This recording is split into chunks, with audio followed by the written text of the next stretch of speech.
Bonjour, bienvenue à toutes et à tous pour cette nouvelle e-émission du Village des recruteurs, le Barnum de l'emploi qui visite bien 11 villes de France. Et là, nous allons parler bien de la ville d'origine de ce village qui s'appelle Lyon. L'édition aura lieu du 18 au 19 octobre prochain. Ce sera la 8e édition au Palais de la Bourse pour cette année, avec plus de 5000 offres de jobs et de formation. Et pour parler justement de formation, eh bien, je suis très heureux d'avoir sur ce plateau deux invités qui vont pouvoir justement nous parler de formation, et vous allez voir chacun complémentaire, puisqu'on va parler de formation d'apprentissage et de formation supérieure.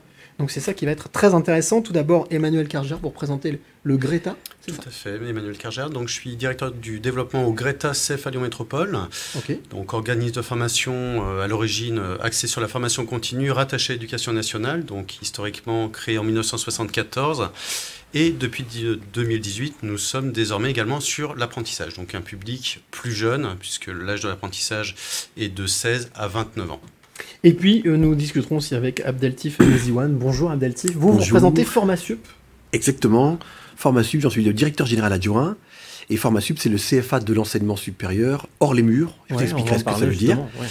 Hors les murs, créé en 1995 par le monde économique et patronal lyonnais, CPME, MEDEF et Chambre de commerce. Et nous accompagnons nos partenaires universités et écoles dans leur diplomation supérieure en tant que CFA ressources, services externalisés. Alors, on va parler d'abord de la formation, justement, par l'intermédiaire du Greta. C'est vrai qu'on a l'habitude, on a l'image de l'apprentissage, de l'alternance, en tout cas de l'apprentissage des métiers, de ce qu'on appelle les métiers de fer, des métiers manuels. Mais déjà, première chose, ça s'adresse à quel type de public? Que les jeunes? Alors déjà, si vous le permettez Cyril, repréciser l'acronyme de Greta, parce que tout le monde ne connaît pas le Greta. Donc Greta signifie groupement d'établissements. Donc comme je vous l'ai précisé, nous sommes rattachés à l'Éducation nationale et nos formations sont dispensées à travers nos établissements scolaires, principalement des lycées et des lycées professionnels. Donc on couvre un champ d'activité extrêmement large.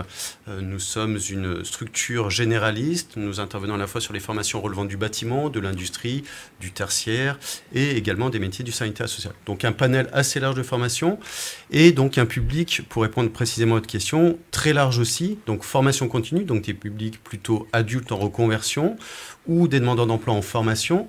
Et donc depuis 2018, au gré de la réforme, sur des publics beaucoup plus jeunes, donc de l'apprentissage.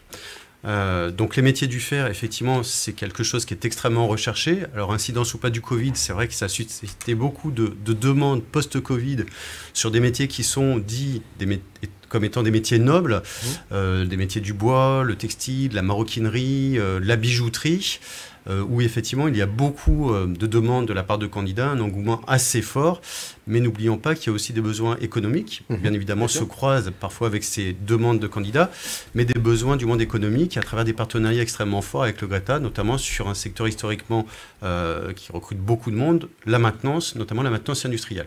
Vous parliez aussi justement de cette force, entre guillemets, d'être un groupement. Tout à fait. Je crois qu'aussi c'est un petit peu la particularité, hein, c'est que vous avez différentes formations avec différentes structures, mais vous travaillez en synergie. Alors exactement, on travaille en synergie, on travaille en valorisant les compétences des établissements scolaires, si bien qu'en termes de modalité pédagogique, on peut répondre à travers la mise en place de formations en groupe, donc des groupes composés d'un certain nombre d'individus, de toute origine, tout financement confondu. Mais l'un des atouts du Greta, étant donné que nous sommes adossés à l'Éducation nationale, on fait de plus en plus ce que l'on appelle de la mixité de public, c'est-à-dire que des apprentis peuvent être intégrés à des sections voies scolaires. C'est ce qu'on entend à travers la réforme du lycée professionnel qui incite fortement les lycées à mixer les publics et à promouvoir l'apprentissage. C'est-à-dire qu'on s'est aperçu qu'il y avait beaucoup de décrochage de lycéens qui n'arrivent pas à suivre on va dire les enseignements de manière traditionnelle et qui, au gré de stages en entreprise, se découvrent une vocation, quel que soit le métier, par ailleurs, et se disent, avec bien évidemment le soutien des équipes pédagogiques, que le modèle de l'apprentissage est bien plus adapté à travers une alternance en centre de formation et en entreprise. D'où l'essor extrêmement fort de l'apprentissage. On a aujourd'hui au niveau du Greta plus de 2000 apprentis, alors qu'en 2018, on a commencé avec 70 apprentis. Alors, donc un essor phénoménal. Vous avez parlé de promotion, oui. Faire la promotion d'eux. Est-ce que justement le village des recruteurs, c'est l'occasion, c'est pas la première fois que le Greta participe au village des recruteurs, est-ce que c'est l'occasion justement de pouvoir expliquer, démontrer, j'allais dire peut-être même donner envie? Alors bien évidemment, c'est une opportunité extrêmement importante de faire à la fois la promotion des formations, mais aussi de donner d'attractivité sur les métiers. Il y a beaucoup de métiers qui jusqu'alors, ne bénéficiaient pas d'une vision très glorieuse, notamment les métiers relevant de l'industrie. Voilà, alors c'est tombé dans les clichés que de dire que l'image de l'industrie et le monde de l'industrie a énormément changé, mais c'est un fait. On est énormément, et les entreprises, vous parliez tout à l'heure du monde économique, bien évidemment, les actions de formation dispensées par le réseau des Greta et par le Greta CFA s'adaptent aux besoins des entreprises. Ce n'est pas former pour former, c'est former pour être en adéquation avec les besoins du monde économique. Et aujourd'hui, on le constate, et d'autant plus sur la métropole de Lyon, avec une volonté forte de réindustrialisation, une volonté forte de redéployer de l'industrie en France et en particulier sur la région, avec des besoins extrêmement forts de la part de ces mêmes entreprises et employeurs. Alors justement, vous parlez d'être à l'écoute des besoins des entreprises. Je crois que c'est complètement la politique aussi de Formasup, d'être à l'écoute de ce maillage des entreprises, mais aussi des écoles, mais aussi de ceux qui veulent se former. C'est un petit peu, j'allais dire, l'ADN de Formasup. Effectivement, c'est l'ADN de Formasup, c'est même le mandat que nous ont confié la CGPME historiquement, puisqu'elle s'appelait encore la CGPME historiquement, avec le MEDEF, de considérer que les entreprises, notamment les PME, ont besoin d'expertise, et ces besoins d'expertise de haut niveau, puisque nous, Formasup, on est spécialisé de Bac+3, Bac+5, ingénieur ou master, avec nos partenaires école-université, eh bien, c'était l'idée de dire comment les PME peuvent accéder à ces compétences-là, via l'apprentissage, comme une politique de recrutement, autre et alternative.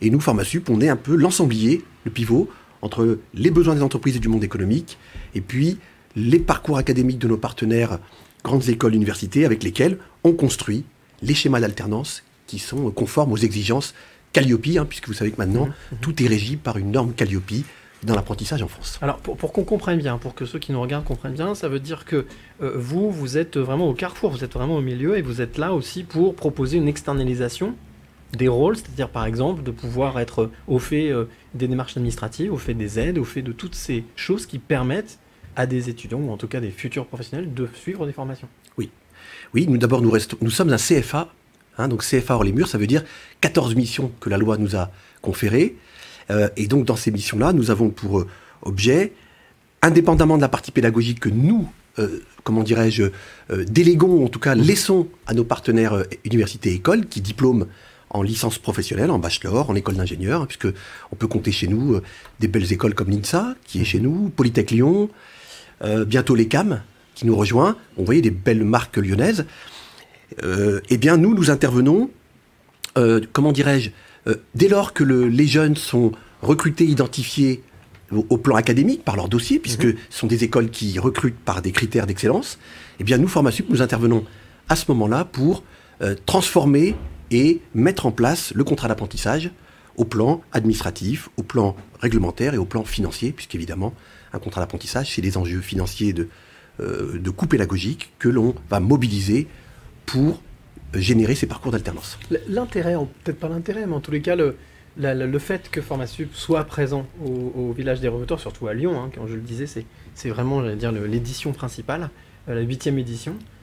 C'est un plus, forcément, pour pouvoir, en même temps, intéresser et renseigner les futurs jeunes étudiants, mais aussi les entreprises qui sont présentes. Oui. On vient ici avec plusieurs logiques. D'abord, une logique de proximité avec les entreprises, puisque vous savez que la loi permet à des jeunes alternants de rechercher encore pendant 3 mois après avoir signé leur contrat à une entreprise. Donc, Formasup, on est là en termes de conseils pour les accompagner sur ces 3 mois jusqu'à fin décembre. Donc ça, c'est le premier point qu'on vient voir. Le deuxième point qu'on vient montrer, c'est aussi aux entreprises, justement, vous avez des besoins en compétences, lesquels, comment on peut vous aider dans cette dernière ligne droite, puisqu'on a la chance d'avoir 7000 apprentis, ce qui fait, nous, le 3e au plan national, quand même. 245 diplômes. Autant dire que quand on a un dirigeant d'entreprise devant nous, on a à peu près toutes les spécialités RH, métier transversal ou industrie et technique, dans le supérieur. Et puis ensuite, un troisième point important qu'on vient promouvoir au village des recruteurs, c'est la formation, et notamment la formation des maîtres d'apprentissage. Pour nous, c'est un axe fondamental de la réussite de l'apprentissage. C'est comment apprendre, parce qu'on doit apprendre à manager un alternant, un jeune, en 2023. Ce qu'on appelle un tuteur. Tuteur, maître d'apprentissage, tuteur, effectivement. Mais en tout cas, moi, plus largement, je parle du manager d'un alternant. Parce que véritablement, c'est une fonction qui s'appréhende, indépendamment de son expérience, indépendamment de comment dirais-je, son poste dans l'entreprise. C'est un rôle qu'il faut acquérir, c'est une compétence qu'il faut acquérir. Et Formasup a une offre dédiée à travers une école du management de l'alternance. Là, on est dans la formation de la transmission. Comment transmettre correctement. Exactement, tout à fait. J'ai envie de revenir vers vous, Emmanuel, pour vous demander, puisque vous avez l'habitude du village des recruteurs, que vous allez venir y participer, vous avez plusieurs d'ailleurs CFA justement conjointement à venir participer, quel message vous auriez envie de faire passer à ceux qui nous regardent, qui regardent l'émission et qui se disent ouais non mais j'ai passé l'âge, je peux plus faire ça, ou c'est pas pour moi? Alors, le message est tout simple. Il n'y a pas d'âge pour se former. La formation, c'est tout au long de sa vie. On a le droit, à un moment donné, de se tromper. Un échec, quelque part, c'est possible. Une reconversion, c'est possible à n'importe quel âge. Après, le seul point de vigilance, c'est quelque part trouver le croisement entre ce qu'on a envie de faire et les besoins, encore une fois, des entreprises. C'est vrai que faire une formation qui nous plaît, mais qui derrière n'aboutit pas à un emploi, voilà, ça peut être un petit peu délicat. Après, si on est conscient quelque part des risques que l'on prend, il faut bien évidemment privilégier son bien-être et vraiment aller au bout des choses, puisqu'il n'y a rien de mieux que de se réaliser à travers le travail. On y passe énormément de temps. Donc voilà, il faut vraiment pas avoir de tabou par rapport à la formation, faire tomber les clichés selon lesquels, voilà, si on s'est trompé dans la formation, c'est terminé. Non, encore plus aujourd'hui qu'hier, avec une tension extrêmement forte sur le marché de l'emploi, on a encore plus droit que par le passé à une deuxième, à une troisième chance. Alors, il ne faut pas tomber dans l'excès en disant et en ayant comment dire, une technique de consommation de formation. C'est pas ça. La formation, c'est une fin quelque part en soi. C'est pour viser un objectif. Mais voilà, on a le droit, au cours d'une carrière professionnelle qui en plus est rallongée, d'avoir plusieurs métiers. Et aujourd'hui, c'est extrêmement rare de faire une carrière complète, même en évoluant dans une même entreprise. Donc c'est tout à fait naturel, à un moment donné, de se former. Et ça rajoute des compétences, quelque part, que l'on peut valoriser auprès d'un employeur. Donc, ce n'est pas ça d'avoir envie. Ce n'est pas ça de l'avoir envie. Autant si on a envie, autant aller au bout et le faire. C'est ça, exactement. Abdeltif, moi j'ai envie de vous demander aussi quel message vous avez envie de faire passer à ceux qui vont venir au village des recruteurs et qui vont venir peut-être vous rencontrer et pour vous poser des questions. Effectivement, je vais abonder dans le sens de ce que disait mon interlocuteur, Emmanuel. C'est effectivement, d'abord venez nous voir pour comprendre que dans le supérieur aujourd'hui, on peut devenir ingénieur INSA par l'alternance et l'apprentissage. Contrairement aux clichés que l'on a sur le supérieur, parce que j'ai entendu des choses assez impressionnantes de parents d'élèves, qui me disent, monsieur Metiwan, est-ce que vous êtes sûr que le diplôme de l'Université de Lyon 1 ou de l'INSA sera le même que ceux qui passent par les classes prépa et les voies royales? Ben oui, c'est le même diplôme, parce que de toute façon la loi impose le même diplôme pour ces établissements-là. Mais sauf que, c'est une pédagogie alternée, on sort avec une expérience professionnelle, on sort avec un bagage qui est totalement différent, et ça c'est une richesse. Alors, venez nous voir pour d'abord découvrir l'enseignement supérieur et l'apprentissage, parce que nous on est là pour démystifier et on est là pour ouvrir des portes, et on a en face de nous les universités de Saint-Étienne, Lyon et le campus de Bourg-en-Bresse, soit un large panel de capacités et d'offres d'enseignement supérieur. Et puis après, je dirais aux entreprises, venez nous voir aussi au stand, parce que si vous voulez former vos compétences à encadrer des jeunes, parce qu'on sait très bien que les premières périodes, ce qu'on appelle l'onboarding dans notre jargon, il est fondamental. On peut avoir trouvé la perle pendant l'été, mais si on ne l'accueille pas, si on ne l'intègre pas, si on ne lui donne pas une feuille de route motivante, le gamin, il peut arriver à ce qu'on appelle les ruptures. Alors les ruptures nettes, les ruptures brutes, bref. En tout cas, il peut arriver à cette forme de consommation zapping sur lesquelles on lutte, puisque pour information, mais c'est quand même fondamental, un apprentissage de qualité, ça se mesure au taux de rupture. Le taux moyen de rupture au niveau national, il est à peu près, vous me direz, mais autour de 15 à 20%, à peu près, selon tout niveau de formation confondu. Nous, on a la chance à Formasup d'être à 2,3% de rupture. Ça veut dire quoi? Ça veut dire qu'on s'intéresse d'abord, 1, à une qualité pédagogique, 2, à une qualité managériale, de l'accueil, de la professionnalisation des entreprises pour sécuriser les parcours. Et c'est ce qu'on va venir dire au village des recruteurs dans notre stand.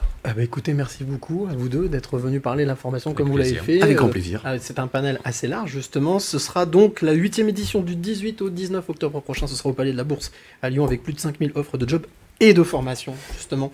Donc n'hésitez pas, il y aura plus d'une centaine de participants d'entreprises, mais aussi d'institutionnels, de centres de formation. Donc Bah venez, allez-y, vous trouverez certainement chaussures à votre pied et nous on se retrouve très très vite pour une nouvelle e-émission. Bien entendu, vous pouvez retrouver toutes ces informations sur levillageDesRecruteurs.fr. À très vite.